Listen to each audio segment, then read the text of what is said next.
Əgər saçlı dəridə kəpəklənmə, qıcıqlanma, qızartı, qaşınma kimi şikayətləriniz varsa, bu halda Sebarex şampun və spreyin istifadəsinə göstərişiniz vardır deməkdir. İlk öncə qeyd edək ki, bu məhsulların tərkibində aktiv müalicəvi ingrediyentlərin hesabına saç dərisində həmin kəpəklənmə, qızartı, qaşınma kimi əlamətlərin qısa bir zamanda kurs müalicə əsasında ortadan qalxmasına nail ola bilirik. Bu vasitələrin tərkibindəki olan maddələr salisil və alma turşusu, çay ağacı yağı, xüsusi seba kompleks, sink piritiyanat, sink glikanat, eləcə də klimbazol maddələri vardır.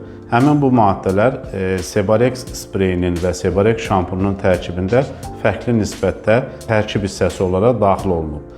Bu vasitələr həm dəridəki ölü hüceyrə qatının sürətlə təmizlənməsinə, bununla da dərinin baryer qatının bərpasına, dərinin nəmlənməsinə, eləcə də seborreia dermatitində əsas mexanizmlərdən biri olan furfur göbələklərinin miqdarının azalmasına gətirib çıxardır. Bütün bu xəstəliyin mexanizmində iştirak edən vasitələrə müalicəvi təsiri əsasında günlük sprey istifadəsinin və həftəlik həkim tərəfindən təyin olunan şampunla yuma tezliyi əsasında xəstədə kifayət qədər müalicəvi nəticə almaq mümkündür.